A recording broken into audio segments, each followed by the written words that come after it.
Hey everybody, I'm Liz, And I'm Rob. and we are Liz and Rob. Liz and Rob.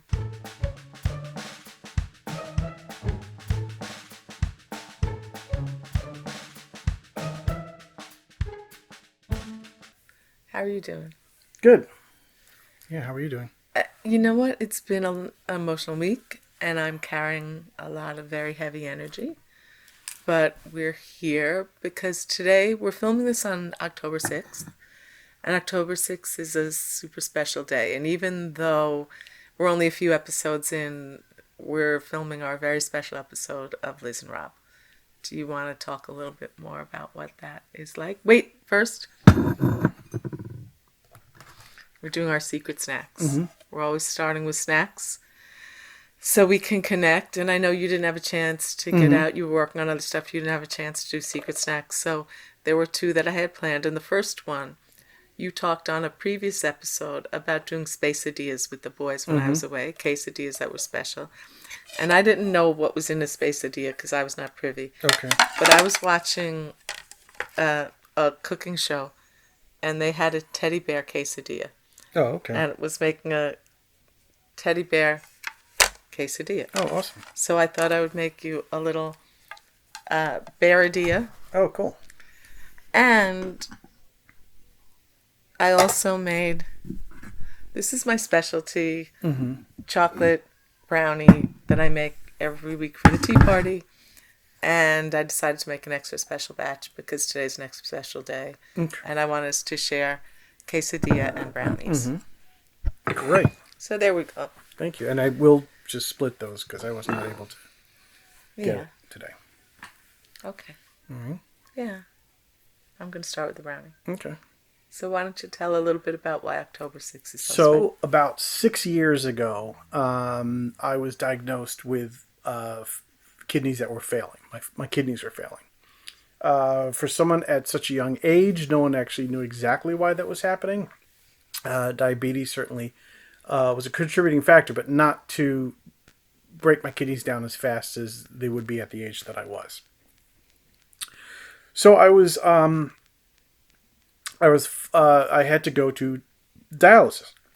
We live in West Hempstead. The dialysis center is in Valley Stream, not far away, only 10-minute drive. And I was there for about almost 2 years, and it was excruciating, both physically and mentally. Mentally because it's refrigerated, so I mean you can literally see your breath while you're in there, and it's just rows and rows and rows of people just hooked up to these machines, and I was the youngest person there by like 20 years easily. And if you've ever seen the poster or the book cover of the movie Coma, where you just see those rows and rows of people just sort of dangling, it kind of looks like that. And because they were all so much older than I was there 3 times a week for nearly 2 years at 3.5 hours a day. And so you would get to know the people around you, and there are some days then you went there and they weren't there anymore, and it became sort of mentally taxing. And physically it was not good because my body was not receiving it well. I mean, it was working because when you're on dialysis, you essentially have a kidney. It's just the size of a small like refrigerator, and so it is cleaning your blood out. But because so much liquid is taken out of your body in just a 3-hour span, cleaned and then put back in your body in that small amount of time. Hey everybody, I'm Liz, And I'm Rob. and we are Liz and Rob. Liz and Rob. Pulses would cramp literally from like the top of my head all the way to the bottom of my feet. There were times it cramped so bad I stood straight up and almost pulled all of the tubing out of my body, and people had to like come in and massage me and get me back down, and it was excruciating pain. I missed out on work. I mean, there was some work I was able to do there, from a laptop and stuff, but big major jobs I had to kind of sort of take very carefully. And so really just sort of one day about 4 years ago, I had decided that if, I was like, I was on a waiting list for kidneys. A couple people had tried to donate, didn't work out, because it's a very long and tedious process, and it can go wrong at any given stage of the way. So I'm always so immensely grateful for the people who offered but didn't really pass the test. And one day I decided, I said, you know what, this is October. If I don't get a kidney by Christmas, I had heard that you can live for 8 weeks without a functioning kidney. And I figured I was just going to bucket list my life for 8 weeks because Can it I had gotten that bad. can I pick up from here Yeah. for a few minutes? I'll run it, and the dates matter, and the timeline matters, and it's why we're sitting here today. It was October 4th of 2020, and we were a few months in, well, more like half a year into COVID, and it was hard, and you were going 3 days a week. But by that time, I had also been diagnosed with breast cancer that had spread to my lymphs. And the world was this kind of enclosed place where we were both dealing with these very serious things. And it was October 4th, and I remember it was October 4th because it was the feast day of St. Francis of Assisi. And I'm really dedicated to St. Francis of Assisi. For those of you who know who he is or may not, he famously wrote a prayer for peace, and I taught for several years at a school called St. Francis of Assisi. And I meditate on the prayer for peace every day. And it was October 4th, it was the Feast of St. Francis, and we were sitting in bed. And you looked at me and you said, if I don't have a kidney by Christmas time, I'm giving up. And do you remember what I said to you? You can say. I said, you don't get to give up. I said, you don't get to give up. And I got really scared. And you went to take a shower. And I said a prayer. And my dad, who passed, was my very strong. My dad died in 2018. He was my strong spiritual guide and spiritual advisor. And I said, Daddy, I need you to help Rob. He needs help. He needs strength. And within a couple of minutes, like before you got back, I had got a text from a friend. And it's a friend I went to Fordham with. And she said, I bet you're wondering why you're getting this call on a Sunday night, or this text on a Sunday night. She said, I'm in my office, I'm changing offices, and I was clearing off my desk, and I found your dad's mass card, and she sent it to me, and it has the prayer of St. Francis on it. And in that moment, I felt, okay, everything's going to be okay. When you ask God for a sign, I use God language, whatever language you use, right? When you ask the universe or God for a sign and you get a sign, I knew in that moment everything was going to be okay, but I needed you to know it. And another thing that had just happened was we have friends and really good friends, and we had had dinner with them not long before, probably right before COVID. And the one friend had given me a book. It's called The Power of Eight. She said, someone gave me this book, but I think it's meant for you. And I had read that book. And The Power of Eight was basically this idea that it was written by Lynn McTaggart, and her idea was that there are fields of energy. And if you have 8 people who all are praying for the same thing at the same time with the same level of energy, that you can create miraculous things. And so I right away put out on Facebook, I said, I'm really in need of 8 people. 7 other people. I said, do I have 7 friends who I told them that I had a special intention I wanted them to pray for. I said, if we can all meet tomorrow morning at 8 o'clock Eastern time, please reach out to me and we'll talk more. And I let them know. What the intention was. I got 8 people. And so that next day was October 5th. And we all met at 8 a.m. And we said this deep prayer that you would get your miracle. And the next day was October 6th. And so I had been to chemo the day before, the 5th, I was at chemo. And the day after chemo, you have to go for a follow-up shot. And we were on our way to the doctor to get me my shot, my post-chemo shot. And do you want to pick it up from there? Yeah, yeah, we were getting ready to get you to the doctor, and I got a call, and I didn't recognize the number. And usually, I don't pick up numbers I don't recognize. But I was like, all right, let me pick it up because it seemed like the word medical was in there or something, and I was like, this is either a scam or let's just see what's going on. So I called. I mean, I picked up the phone, and then the person was like, "Is this Mr. Graydon?" Blah blah blah, and I said, "Yeah."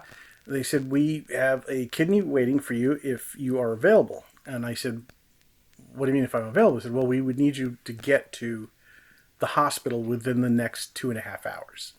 So I'm out, and I said, "Well, what hospital?" And they said, "Well, NYU in the city."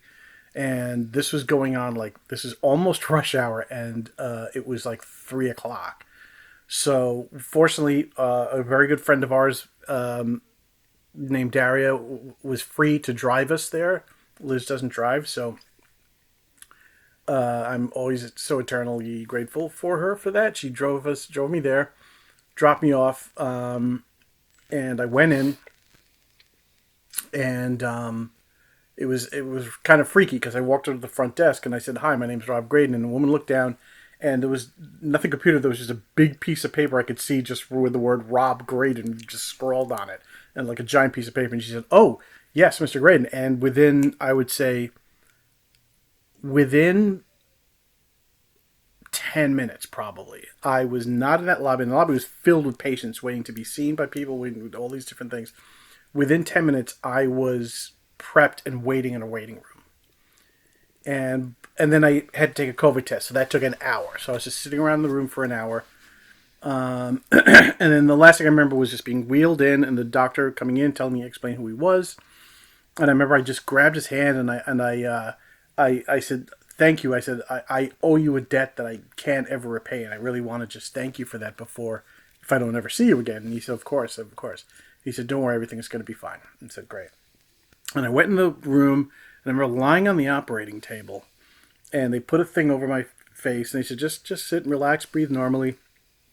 And it was weird. It was like something out of a movie because, when something dissolves from one scene to another, it just dissolved for me waking up in in the recovery room, in not the recovery room, my actual hospital room. And I was there for 9 days. You're normally there for 3 to 5 days, but it took a while for the kidney to sort of wake up and recognize, it was in a different body and all these different things. And it was COVID It was COVID. time, and so we were not allowed in to see you. Right. But here's another part of the miracle. A good friend of ours had an apartment that she had in Long Island City, and she would use it when she was working late nights in the city, where she could come and stay. Right. But because they weren't in the office during COVID, the apartment was empty, and she said, "You guys can stay Right. at the apartment so you could recover," because we live in a Right. house Because with 8 people. for 6 weeks, you have to be quarantined. You can't be around because it's COVID, but also because of the medication I'm on, you are completely immunosuppressed. So a cold can, you know, God forbid, COVID, something is a little COVID. But especially because it was COVID, because we had Right. people living here who Right. had to work. We had Right. people who were essential workers in our house. So you So we and were very I, lucky we were able to quarantine ourselves in that yeah, apartment. you and I Yeah. and Jake, we went and we stayed in the apartment so Mm-hmm. we could help. You could come there, and that's where we covered for, well, for 8 weeks. Right. Okay. Did you want to say anything more about that journey or Yeah. that part of the journey? Yeah. I mean, it was kind of weird being in there. I mean, on one side, like the sci-fi side of me loved it because everything was at your fingertips. Like there was like these touch screens that would operate the TV and operate the windows, and and the doors were like, there were two sets of doors. So like somebody would come in through a door, shut that, and you could actually hear the air whisk out, and then they would do all these different things, and then they would open the second door and come through. Really, like, if you ever seen like the Andromeda Strain or one of those old sci-fi movies, it was like that. And I, for the first 3 days or 4 days, I was just covered with tubes and wires and electrodes and all these different things in my body.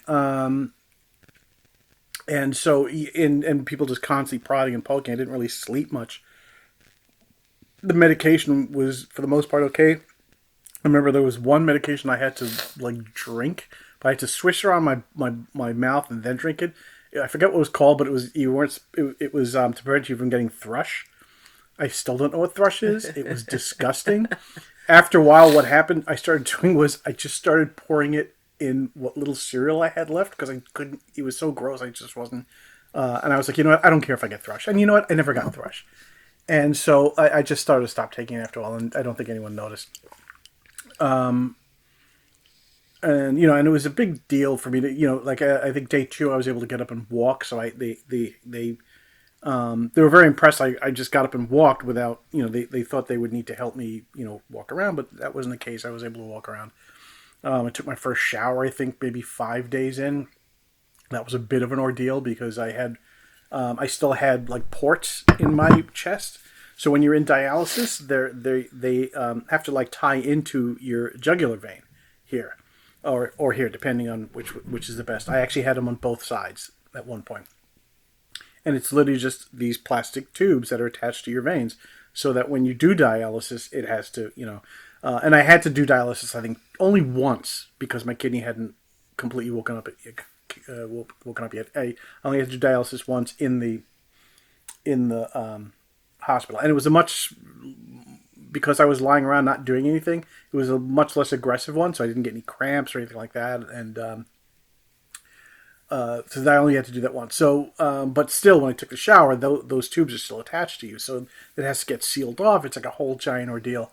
Even when I was home, when I was doing dialysis, I had to buy this special type of, I think it was called Lubriderm, a special type of second skin that went over these things, and it took easily a half hour to set up before I took a shower. So it was a giant ordeal just to take a shower. I remember the first thing I did when I got to the apartment was I just jumped in the shower without, without doing any kind of prep work, and for me that was amazing. Yeah, and then we went home to the apartment. And we were there for like 6 weeks. It took a little while to acclimate. The one thing I remembered was when you're doing dialysis, your weight is very, very strictly regulated. They weigh you every time you go in there because they have to adjust for the amount of blood, the fluids that go in and out of your body. And it was kind of, that was another depressing thing because if you gained weight, they would say, "Oh, you're up 2 pounds today," and I'm like, "Yeah, I know." And so it just felt a little invasive that people just knew exactly what was going on with you at all times. But because of that, your body retains a tremendous amount of liquid. You literally stop peeing. For 2 years, I peed maybe once or twice a week. You stop peeing.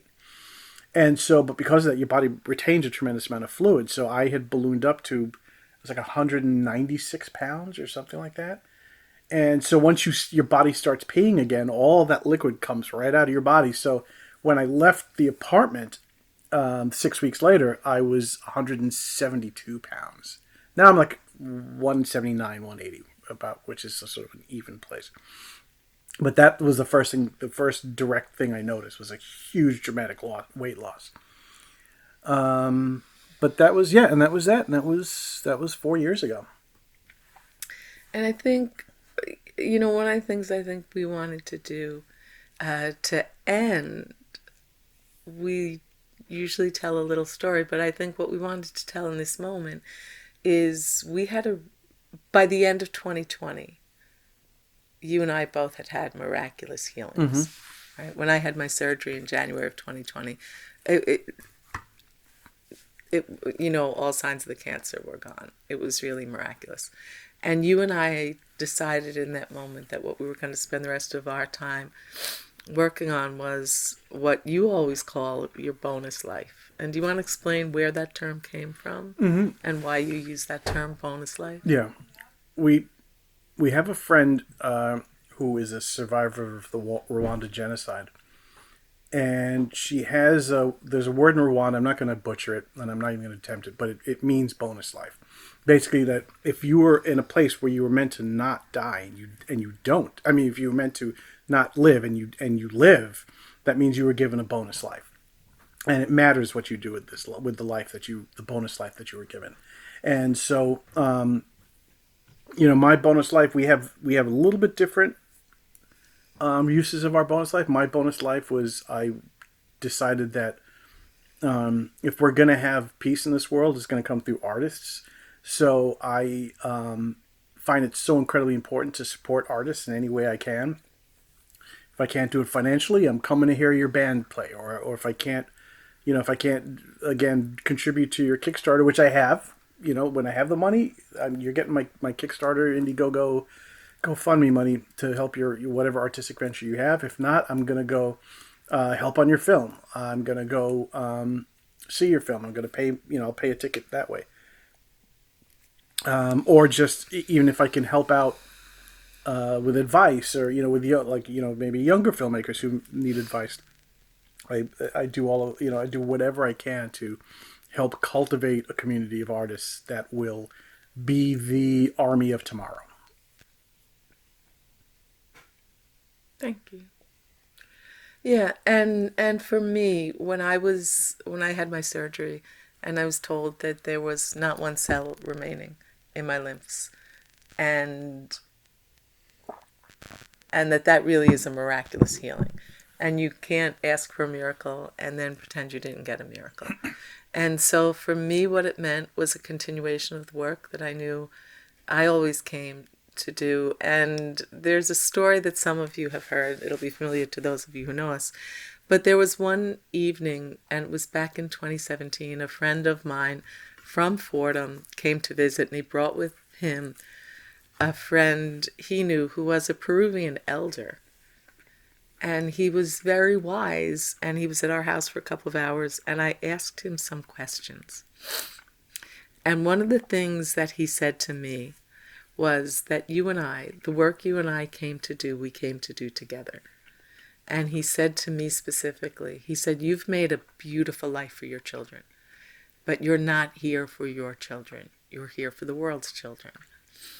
And so I thought about the fact there were two areas where I really wanted to act. There were these two places spaces I had been cultivating for a very long time that really, when we came out of COVID and I was able to spend more time in the spaces I need to, there was the beloved community, which is this space that we're starting our 11th year. We gather in Bryant Park. We set up around 11 in the morning. We stay till the park closes when the weather is good. And we just share the table with whoever passes by. And it's based on an idea that my dad taught me about Dr. King's idea of beloved community, the idea that everyone has an equal seat around the table. And I know cultivating community on purpose is one of my places. And then also really working with What Better Looks Like, the nonprofit that was inspired by my years as a teacher. So for me, it's cultivating those spaces where we can intentionally create beloved community. And it does happen a lot in art spaces, right? I love being on your film sets. I love working on the boys' film sets. I love that cultivating communities of artists, because for me, it's one thing to say what would better look like. And I think the reason that you and I both value artists is it requires people with imagination who are willing to look at what is and imagine what could be. And that's the space and the places that you and I want to cultivate on purpose. Or particularly on film sets, that they solve problems and they have to do it creatively. Yeah. So, I mean, that's, those are the people you want solving problems in the world. Yeah. And so today was a little more serious than some of the others, but you on purpose wanted to film this Sunday night because it was your kidneyversary. And we're so grateful for everyone who brought us to this space and allowed us to create the community that allows us to do the work we're here to do. Yeah. Okay? Mm-hmm. I love you. Love you too. Take care. Bye.